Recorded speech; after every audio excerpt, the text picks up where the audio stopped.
நாம விஸ்வாவசு ஆண்டோடைய துவக்கத்தில் எப்படிப்பட்ட கிரகநிலை இருக்குங்கிறத முதல்ல பார்க்கலாம். அதுக்கு அடுத்தது ஒவ்வொரு ராசிக்கும் எப்படிப்பட்ட பலன் கொடுக்கும் அப்படிங்கிறதையும் நம்ம டீட்டெயில்டாக பார்க்கலாம். அதில் இந்த ஆண்டு பிறக்கும்போது 14ஆம் தேதி ஏப்ரல் அன்னைக்கு, அதாவது நான் ஏற்கனவே சொன்ன போல பங்குனி மாதம் கடைசி நாள்லேயே சூரியன் மேஷத்துக்கு பிரவேசம் ஆகிடுறாரு. ஸோ அதன் அடிப்படையில் பார்த்தா 14ஆம் தேதி ஏப்ரல் சுவாதி நட்சத்திரத்தில் இந்த ஆண்டு துவங்கிறது.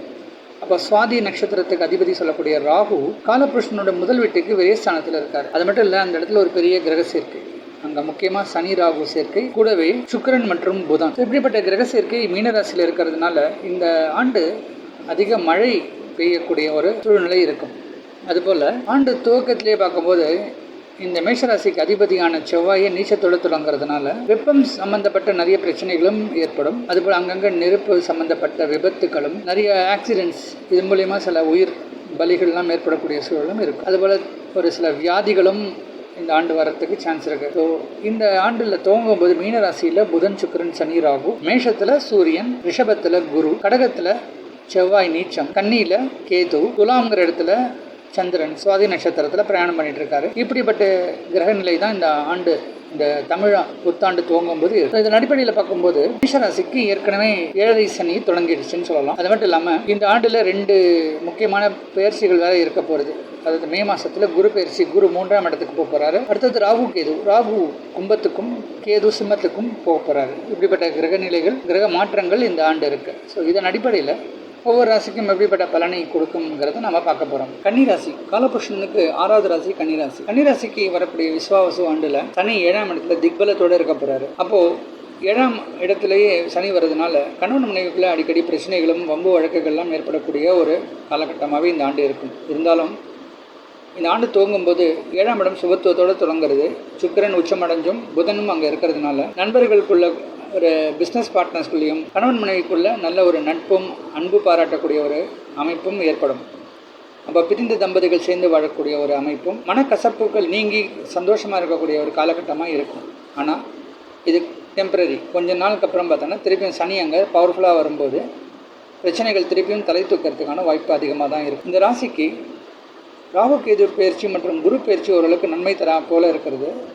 அதுவே உங்களுக்கு பெரிய அதிர்ஷ்டம். வெளிநாடு பிரயாணம் ஏற்படும், பிள்ளைகளால் அனுகூலம் ஏற்படும். அதுபோல் இந்த ராசியில் இருக்கக்கூடிய ஒரு கணவராக இருந்தால் தன்னோட மனைவியால் ஆதாயம், ஒரு பெண்ணாக இருந்தால் தன்னுடைய கணவரால் ஆதாயம். இப்படிப்பட்ட யோகம் தன்னுடைய பார்ட்னர்ஸ் மூலிமா அமைய சான்ஸ் இருக்குது. அதுபோல் பிஸ்னஸில் கூட கூட்டு பிஸ்னஸ் பண்ணுறவங்களுக்கு தன்னுடைய கூட்டாளிகள் மூலமாக நல்ல ஆதாயம் ஏற்படக்கூடிய ஒரு காலகட்டமாக இருக்கும். ஆண்டு துவங்கும்போது அரசு சம்மந்தப்பட்ட வேலைகள்லாம் ரொம்ப சுலபமாக முடியும். ஒரு சில பேருக்கு அரசாங்கம் சம்மந்தப்பட்ட ப்ராஜெக்ட்ஸ் பிஸ்னஸாக கிடைக்கிறதுக்கு வாய்ப்பு வரும். ஆனால் இந்த ஆண்டில் திருமணமாகாதவர்களுக்கு சில பிரச்சனைகளும் சங்கடங்களும் ஏற்படக்கூடிய சூழல் இருக்கும். தனிப்பட்ட ஜாதகத்தின் அமைப்பு பொறுத்து அவங்களுக்கு திருமண அமைப்பு சுலபமாக இருக்குமாங்கிறது நம்மளால் பார்க்க முடியும். குழந்தை பாக்கியம் இல்லாதவர்களுக்கும் ஒரு சில பிரச்சனைகளை தாண்டி தான் அவங்களுக்கு குழந்தை பாக்கியம் கிடைக்கும். அதுபோல் பிள்ளைகள் சரியாக படிக்க மாட்டாங்க. ஒரு சிலர் சோம்பேறித்தனமாக இருக்கக்கூடிய சூழல் இருக்குது. ஒரு சிலருக்கு ஆண்டு துவங்கும்போது காதல் திருமணம் கைகூடுறதுக்கான ஒரு அமைப்பு ஏற்படும். ஆனால் ஒரு 3 மாதத்துக்கு அப்புறம் அதே பிரச்சனைகளும் சந்திக்கக்கூடிய சூழலாக அமைஞ்சிடும். பேச்சை மூலதனமாக வச்சு பிழைக்கிறவங்களுக்கெல்லாம் ஓரளவுக்கு லாபகரமாக இருக்கும். இந்த ராசிக்கு குருவே பாதகாதிபதியாக அவர் 10ஆம் இடத்துல பயிற்சி ஆகிறதுனால ஒரு சிலருக்கு வேலையில் சில பிரச்சனைகளும் ஏற்படும். ஆனால் நல்ல வேலை வாய்ப்பும் கிடைக்கும். அதுபோல் குரு தான் இருக்கக்கூடிய இடத்துலேருந்து 4ஆம் இடத்தை பார்க்கறதுனால ஒரு சிலருக்கு வண்டி வாகன சேர்க்கை, சொந்த வீடு அமையக்கூடிய யோகம்லாம் இந்த காலகட்டத்தில் இருக்கும். அதுபோல் குருவுடைய பார்வையால் வங்கியில் லோன் கிடைக்கிறதும், எதிரிகளை ஜெயிக்கக்கூடிய ஒரு ஆற்றலும், நோய்களை எதிர்த்து போராடக்கூடிய ஒரு யோகமும் இருக்கும். அதே போல் குருவின் பார்வையால் சொல்லிக் கொடுத்து பிழைக்கிறவங்களுக்கெல்லாம் இந்த ஆண்டில் ரொம்ப சிறப்பாக இருக்கும். குறிப்பாக ஆசிரியர் தொழில் பண்ணுறவங்க, வக்கீல் தொழில் பண்ணுறவங்களுக்கெல்லாம் நல்ல யோககரமாக இருக்கும். அதுபோல் புதிய வேலைக்கு முயற்சி பண்ணுறவங்களுக்கும் ஆசிரியர் தொழில் மற்றும் கன்சல்டிங் தொழிலெலாம் உங்களுக்கு அதிகமாக கிடைக்கும். குறிப்பாக சார்ட்டர்ட் அக்கௌண்டன்சி, காஸ்ட் அக்கௌண்டன்சி, இந்த துறையில் நிறைய பேருக்கு புதிய வேலை வாய்ப்புகள் கிடைக்க அதிக வாய்ப்பு உண்டு. அதுபோல் விவசாயத்தில் ஒரு சில பேருக்கு நல்ல வெற்றி கிடைக்கக்கூடிய அமைப்பாகவும் இருக்கும். ஏன்னா இந்த புதனே விவசாயத்துக்கு ஒரு அதிபதியாக வர்றதுனால விவசாயத்துறையில் இருக்கிறவங்களுக்கு நல்ல லாபம் கிடைக்கக்கூடிய ஒரு ஆண்டாக இருக்கும். அவங்களோட உழைப்புக்கு நல்ல ஒரு வெற்றியும் அதுக்குண்டான நல்ல ஒரு பொருளாதார மேன்மையும் கிடைக்கும். அரசாங்க சப்போர்ட்டும் உங்களுக்கு கிடைக்கும் இந்த காலகட்டத்தில். அப்போது கன்னிராசிக்கும் இந்த விசுவாவசு ஆண்டு ஓரளவுக்கு நன்மை தரக்கூடிய ஒரு ஆண்டுன்னே சொல்லலாம். கன்னிராசிக்கு இந்த விசுவாவசு ஆண்டில் சுமார் 85% நல்ல பலனை தரும் அப்படிங்கிறது என்னுடைய கருத்து.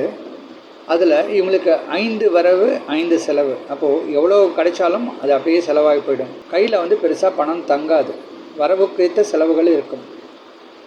இந்த ராசியை பொறுத்த வரைக்கும் சூரியனுடைய உத்தர நட்சத்திரம் 2, 3, 4 பாதங்கள், சந்திரனுடைய அஸ்த நட்சத்திரம், செவ்வாயுடைய சித்திரை 1, 2 பாதங்கள், இந்த நட்சத்திர தொகுப்புகள் கொண்டது தான் கன்னிராசி. அதில் சூரியனுடைய உத்தர நட்சத்திரம் 2, 3, 4 பாதங்களில் பிறந்தவங்களுக்கு சுமார் 80%, சந்திரனுடைய அஸ்த நட்சத்திரம், ஏன்னா சந்திரன் இந்த ராசிக்கு லாபாதிபதியாக வர்றதுனால இந்த நட்சத்திரத்தில் பிறந்தவங்களுக்கு சுமார் 85%, செவ்வாயுடைய சித்திரை 1 மற்றும் 2 இந்த பாதங்களில் பிறந்தவங்களுக்கு சுமார் 75% வரைக்கும் நல்ல பலனை இந்த விசுவாவசு ஆண்டு கொடுக்கும் அப்படிங்கிறது என்னுடைய கருத்து.